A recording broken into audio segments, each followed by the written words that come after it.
du Seigneur dans Luc 23. Dans Luc 23, et j'aimerais vous parler donc sur une parole de Jésus, et dans cette parole, il se démontre vraiment comme étant le Sauveur, l'unique. Donc, Luc 23, et nous allons lire particulièrement un verset, 23, et le verset 43. 42-43.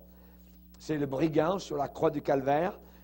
Il dit à Jésus, « Souviens-toi de moi quand tu viendras dans ton règne. » Jésus lui répondit, « Je te le dis en vérité, aujourd'hui, tu seras avec moi dans le paradis. » Aujourd'hui, tu seras avec moi dans le paradis. Seigneur, te demandons de bénir particulièrement cette parole d'assurance que tu as donnée aux brigands qui étaient à tes côtés sur la montagne de Golgotha à l'extérieur de Jérusalem lors de ta crucifixion.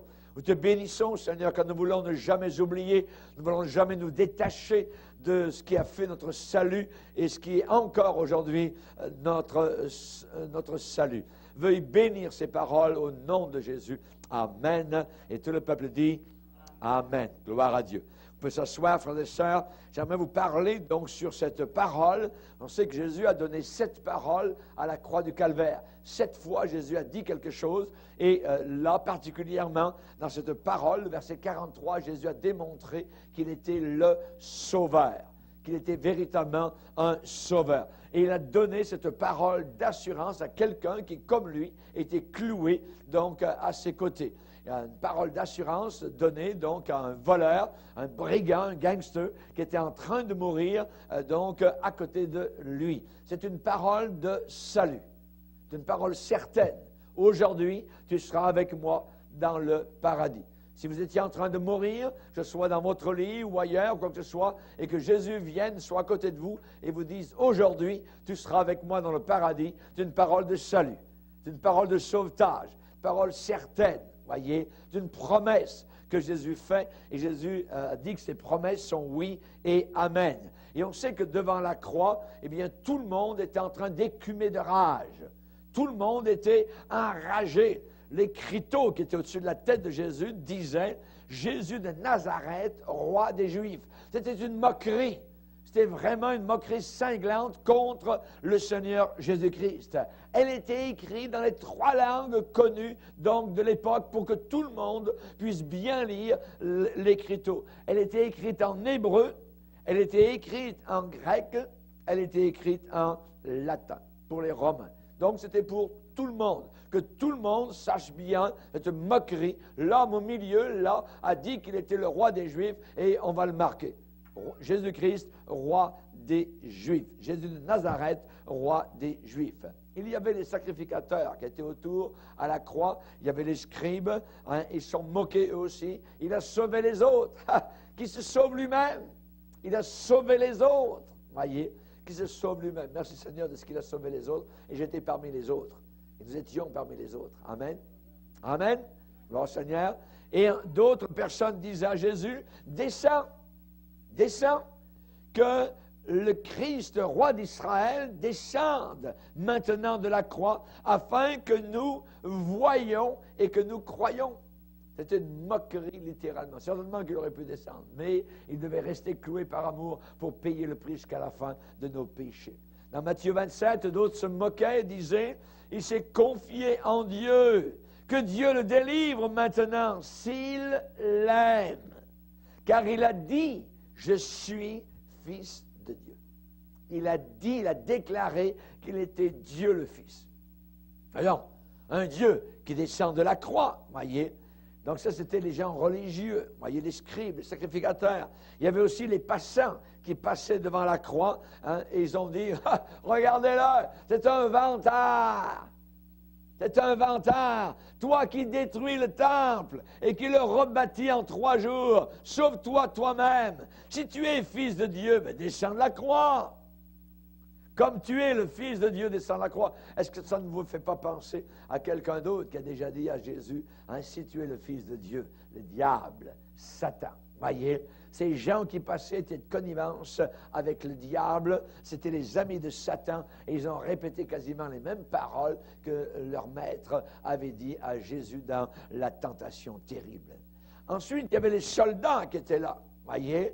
Il y avait les soldats qui étaient au pied de la croix, et eux étaient en train de boire, en train de jouer des dés, en train donc de regarder de temps en temps si le gars en haut, qu'est-ce qui se passait, et ainsi de suite, voyez. Et même à un moment donné, ils lui ont présenté un toast, hein? Et il a dit qu'ils se moquaient de lui, et s'approchant, lui présentèrent du vinaigre, disant, si tu es roi des Juifs, sauve-toi toi-même. Ouais, tous ces gens-là parlaient de salut. Voyez, que ce soit les religieux, les sacrificateurs, les passants, les soldats, et en plus, Jésus, voyez, il y avait autour de lui, cloué à ses côtés, 2 crucifiés. Les brigands crucifiés avec lui l'insultaient de la même manière. De la même manière, ils l'insultaient. Pourquoi? Parce que les 2 qui étaient encore en vie, qui étaient cloués à côté de Jésus, étaient jaloux de Jésus. Pourquoi? Eh bien, parce que Jésus, lui, il attire l'attention. L'attention n'est pas sur nous. L'attention est sur lui. C'est lui qui occupe la vedette. C'est lui qui est la star du jour. C'est lui qui fait parler de lui. Hein? Et pour eux, bien, il n'y a jamais eu personne pour les aider à porter leur croix. Mais lui, quelqu'un l'a aidé à porter sa croix. Voyez? Lui, eh bien, il n'est pas de notre milieu, il n'est pas de, c'est pas notre manière, voyez, c'est pas notre chum, parce que eux, eh bien, c'est un autre genre, évidemment, donc, de milieu. Lui, il ne sait même pas répondre du tac au tac. Et le brigand de gauche était le pire. Vous voyez, il avait le cœur dur, et imaginez, il ne lui reste que quelques heures à vivre, voyez, et le cœur est aussi dur. Voyez, qui n'a jamais été. L'un des malfaiteurs crucifiés l'injuriait, disant, n'es-tu pas le Christ? Sauve-toi toi-même et sauve-nous.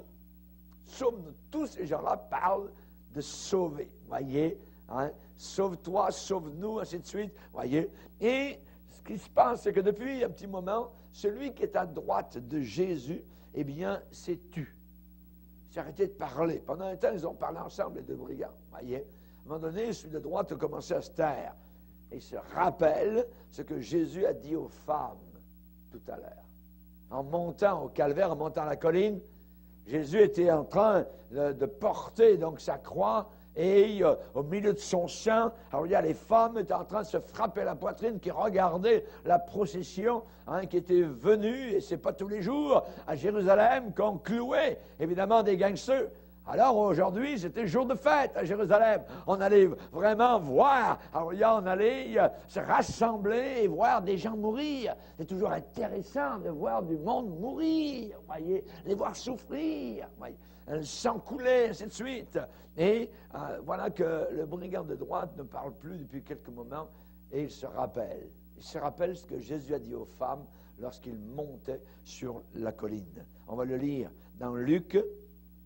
Dans Luc, chapitre 23, verset 27, Jésus était suivi d'une grande multitude du peuple et de femmes qui se frappaient la poitrine et se lamentaient sur lui. Jésus se tourna vers elles et dit, « Filles de Jérusalem, ne pleurez pas sur moi, mais pleurez sur vous et sur vos enfants. Car voici des jours arrivent, viendront, où l'on dira, heureuses les stériles, heureuses les entrailles qui n'ont point enfanté, et les mamelles qui n'ont point allaité. Alors elles se mettront à dire aux montagnes, tombez sur nous, et aux collines, couvrez-nous, car si l'on fait ces choses au bois vert, qu'arrivera-t-il au bois sec? Il se rappelle, se souvient de ce que Jésus a dit. Le bois vert, c'est qui? Le bois qui est plein de vie, qui est plein de force, c'est Jésus. Oui. Le bois sec, c'est la stérilité du peuple juif et des païens qui n'ont aucun fruit, qui ne se soucient pas de leur salut ni rien. Voyez?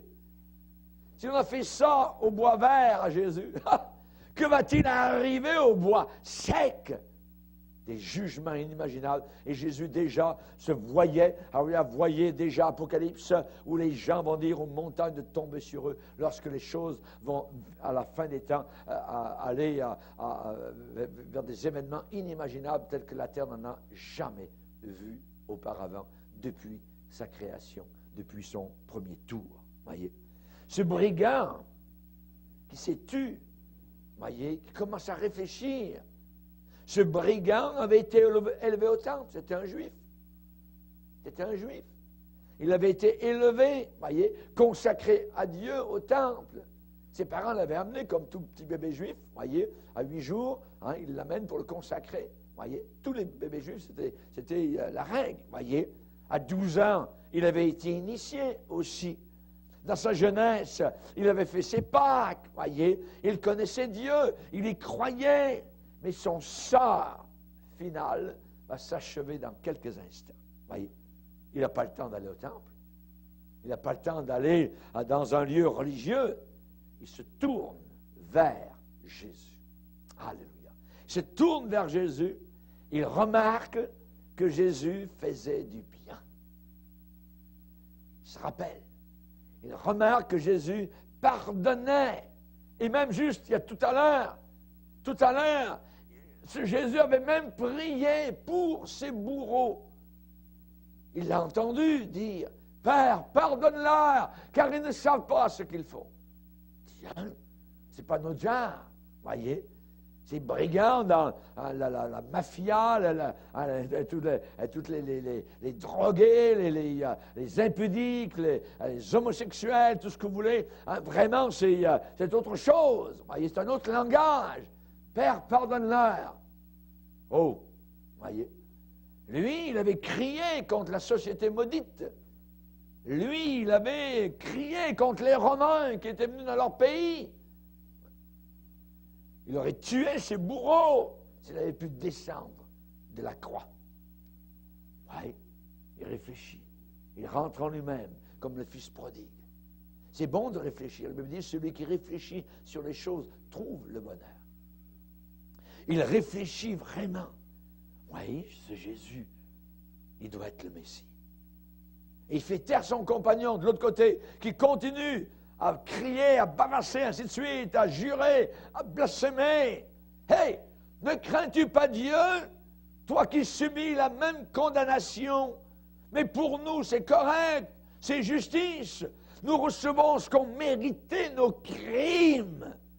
Mais celui-ci, celui-là, en montrant du regard, ils sont cloués. Celui-là n'a rien fait de mal. Oh, il reconnaît que l'homme du milieu n'a fait aucun mal. Voyez, la crainte de Dieu, c'est le commencement de la sagesse. Voyez, mais ce n'est pas suffisant. Ce n'est pas suffisant pour être sauvé. Pourquoi? Parce que les démons craignent aussi Dieu. La Bible dit, tu crois en Dieu, tu fais très bien. Les démons croient aussi. Et ils tremblent. Ils tremblent.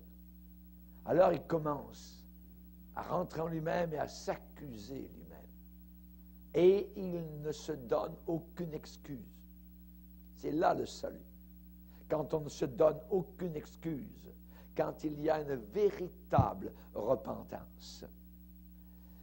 Peut-être que tout à l'heure, il a parlé à l'autre brigand de l'autre côté, il a parlé de leurs crimes qu'ils ont fait. Peut-être qu'ils étaient de connivence, voyez, quand ils ont tué des personnes ou violé des femmes ou quoi que ce soit, voyez.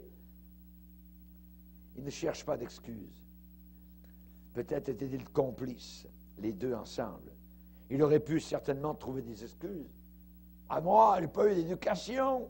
Je n'ai pas eu le temps véritablement d'aller à l'école. Voyez, ça a tourné ma vie que j'ai eu des mauvais camarades. C'est eux. Ils m'ont mal influencé. Et puis j'ai été entraîné par mes passions. Et puis ceux qui auraient pu m'aider, eh bien, pour me sauver, ils étaient trop durs, ainsi de suite. Il aurait pu trouver un paquet d'excuses. Il avait oublié une chose dans sa vie, ce brigand. C'est que l'âme vaut plus que le corps. Celui qui conduit la voiture vaut plus que la voiture. Amen. Vous êtes dans une voiture, un véhicule appelé votre corps. Voyez? Et l'âme vaut plus que le corps. L'âme vaut plus que le corps. Cloué, il l'était. Il ne pouvait même pas se frapper la poitrine pour s'excuser ou dire « mea culpa, mea culpa ». Ouais, je m'accuse, je m'accuse. Non, non, non. Voyez. Pour nous, c'est justice, car nous recevons ce qu'ont mérité nos crimes. Pour nous, c'est justice. On est sur la croix, on le mérite. C'est justice. Voyez. Il ne pouvait pas faire comme Thomas, c'est-à-dire se jeter aux pieds de Jésus. Thomas, vous vous rappelez, s'est incliné devant le Seigneur, voyez. Mais qu'est-ce qu'il a fait, ce brigand? Il a simplement regardé Jésus et il a prié. Regardez Jésus. Le salut est là. Un seul regard et croix. Regardez Jésus. Il a regardé Jésus et il a prié. Qu'est-ce qu'il a prié? Est-ce qu'il a prié une longue prière avec 2000 mots? Non. Quelques mots, même pas une dizaine. Seigneur, souviens-toi de moi quand tu viendras dans ton règne. C'est tout. Seigneur, il l'a appelé Seigneur. Vous voyez, c'est quelque chose. Il veut le ciel, il veut l'au-delà, il ne veut pas aller en enfer, il ne veut pas aller dans l'Hadès, dans le Sheol, voyez? Non, il a le courage d'appeler le crucifié à côté de lui, Seigneur. Seigneur. Et Paul va dire dans Corinthiens, nul, ça veut dire personne, s'il parle par l'Esprit de Dieu, ne dit Jésus est maudit. Ou maudit Christ. Vous entendez tous les jours ça. Voyez? Ce sont tous des gens animés par l'esprit de Satan. Maudit Christ. Ça, c'est dans la Bible. La Bible dit d'une autre manière, Jésus est anathème. Anathème, ça veut dire maudit. Et personne ne peut dire ça, voyez, s'il a l'Esprit de Dieu en lui. Et nul ne peut dire que Jésus est Seigneur si ce n'est par le Saint-Esprit. Ce qui veut dire que l'Esprit de Dieu commence déjà à agir sur cet homme à côté de Jésus. Il l'appelle Seigneur. Souviens-toi de moi. Seigneur, souviens-toi de moi quand tu entreras dans ton règne. Hein? Il dit que c'est un roi. C'est un roi. Il va régner. Quelle foi! Quelle foi, ce brigand! Voyez, sa foi est plus grande que la nôtre. Il ne désire même pas s'asseoir sur un trône comme Jacques et Jean l'ont voulu. Voyez, peut-être ils ont dit un jour à leur mère, Jacques et Jean, maman, tu sais, nous, on aimerait bien être assis à côté de Jésus. Parle-lui pour qu'on ait une place là, dans le ciel, assis à le trône. Voyez, et vous savez la suite de l'histoire. Voyez, hein? Mais cet homme, il ne demande pas de trône comme Jacques et Jean. Simplement, il demande, souviens-toi de moi quand tu entreras dans ton règne. Il veut une pensée d'amour. Il veut une pensée d'amour. Il veut que Jésus pense à lui avec amour, miséricorde, compassion, mansuétude. Voyez, la grâce pure, totale. Il ne peut plus redescendre. Il va mourir dans quelques instants, son cœur va arrêter de battre. Voyez, c'est la grâce pure. Nous touchons au noyau de l'Évangile. Une grâce pure et totale. Voyez. Et Jésus lui répondit. Jésus lui répondit. Jésus peut-être a tourné le visage, l'a regardé. Jésus lui répondit. C'est le premier exaucement à sa prière. Jésus lui parle comme étant celui qui a le pouvoir de pardonner les péchés. Aucun homme ne possède ce pouvoir. Aucun pape, aucun prêtre, aucun évêque, aucun pasteur aucun prélat ne peut pardonner les péchés sur terre. Si quelqu'un vous dit qu'il a le pouvoir de pardonner les péchés, c'est un menteur. C'est un menteur. Uniquement Jésus. On se rappelle que Jésus a refusé de répondre à Pilate. Jésus a refusé de répondre à Hérode quand Hérode lui posait des questions. Jésus n'a rien dit. Voyez? Jésus est sourd devant l'orgueilleux. Jésus ne répond pas. Il n'a rien dit au roi Saül à la fin de sa vie. Rien, il ne répondait même plus. Mais Dieu va dire, voici sur qui je porterai mes regards.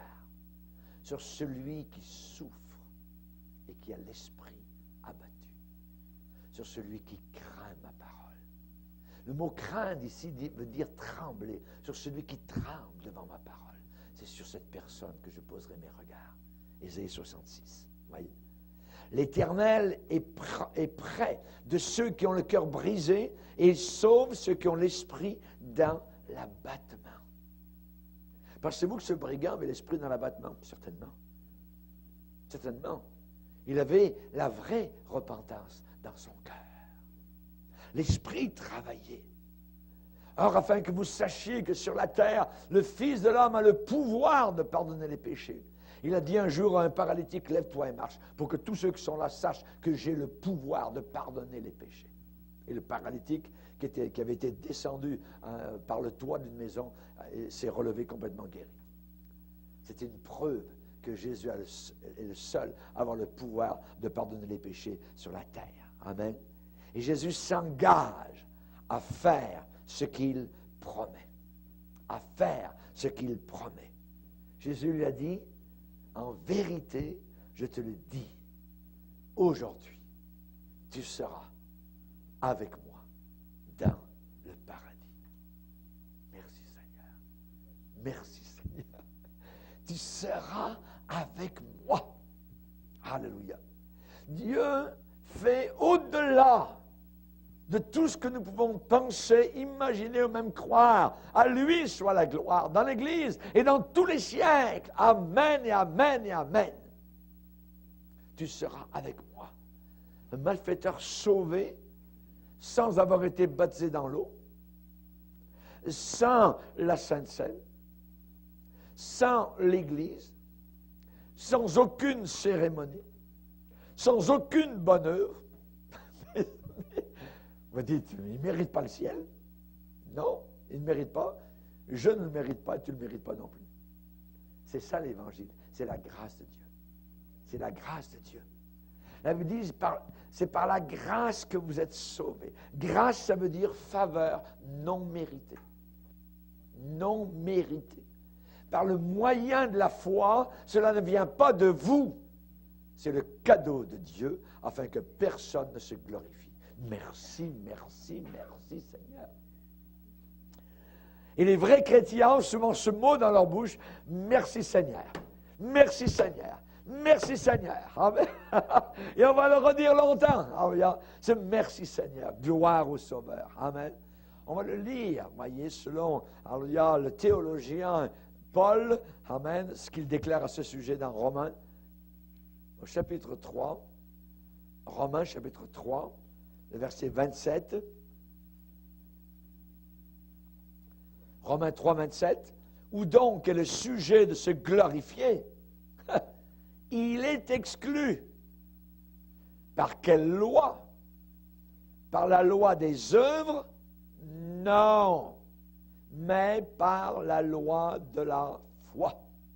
Car nous pensons que l'homme est justifié par la foi sans les œuvres de la loi. Le contraire de ce que les religions du monde et l'Église catholique ancienne enseignent. Voyez? Contraire, sans aucune œuvre. Et ce brigand, en train de mourir à côté de Jésus, n'a pas eu le temps d'aller voir un pasteur. Ben, je me suis repenti, je voudrais être baptisé dans l'eau. Non, voyez, sans baptême d'eau. Il n'a pas été dans une église chrétienne en disant « J'aimerais prendre la Sainte Seine sur les deux espèces. » Non, il n'a aucune Sainte Seine. Il n'a même pas été dans aucune assemblée chrétienne, voyez, rien du tout. Aucune église, voyez, aucune cérémonie, aucune bonne œuvre. Aucune bonne œuvre, pas une seule. Quelle bonne œuvre a-t-il fait? Aucune. C'est un gangster. Voyez? Aucune bonne œuvre. Et le Seigneur dit, aujourd'hui, tu seras avec moi dans le paradis. Mais, le Sauveur et le Sauvé marchant main dans la main là-haut dans la gloire éternelle. C'est le salut.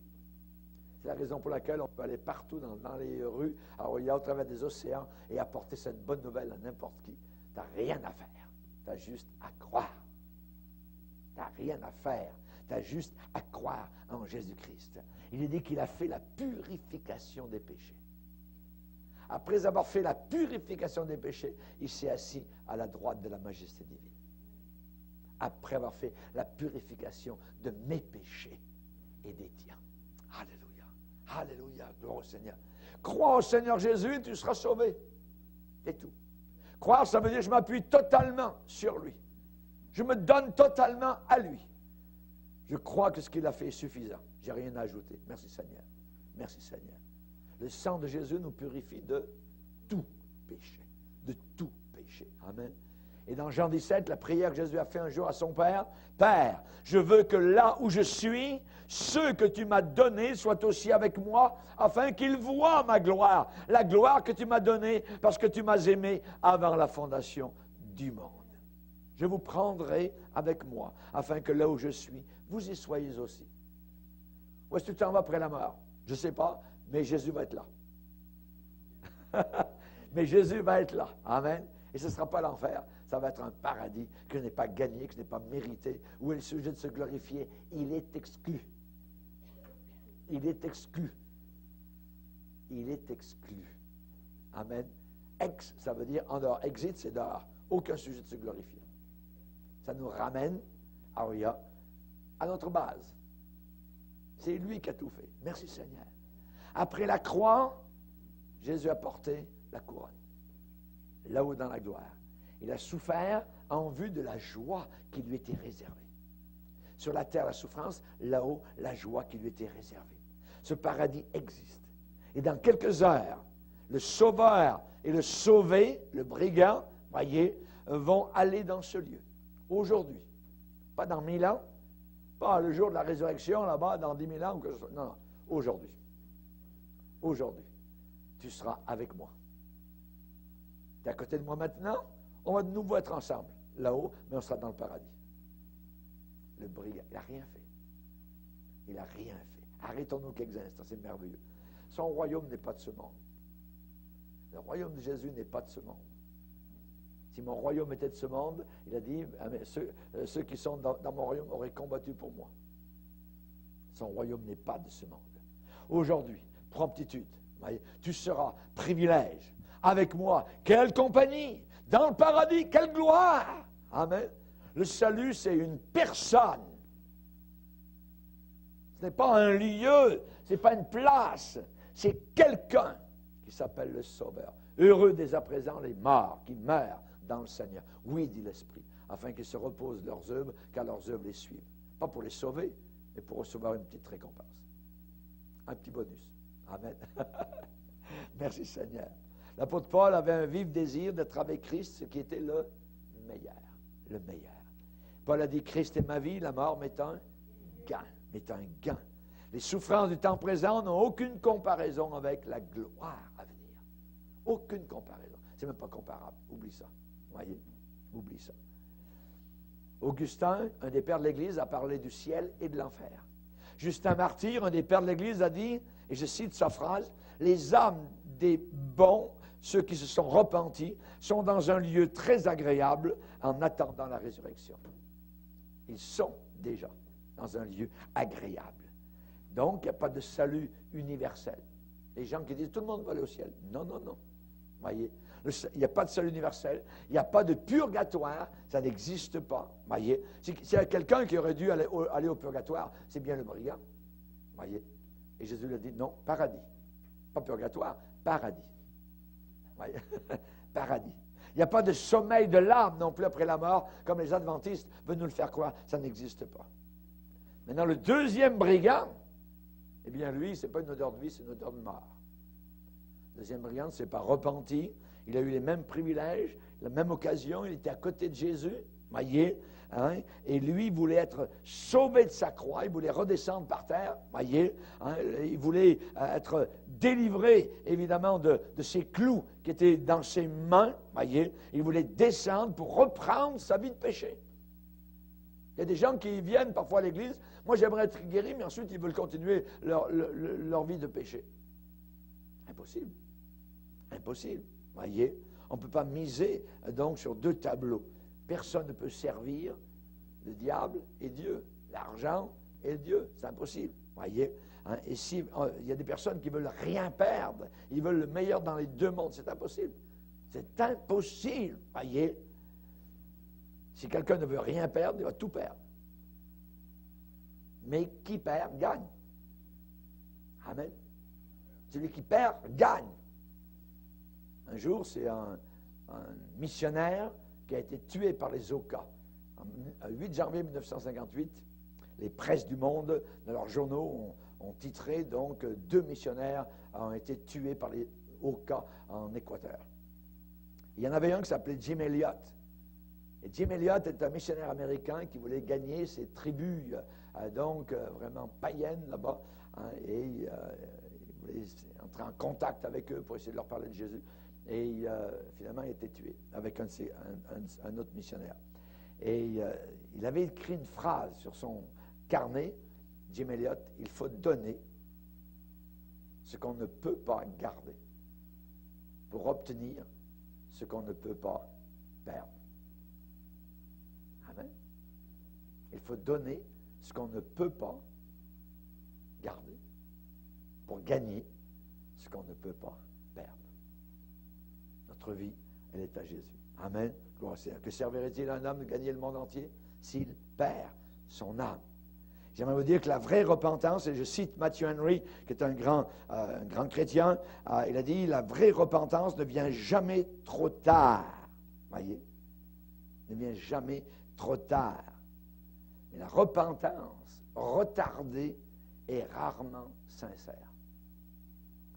La repentance retardée est rarement sincère. Que Dieu nous aide véritablement à nous tourner vers le Sauveur et à dire, Seigneur, merci pour un salut si grand.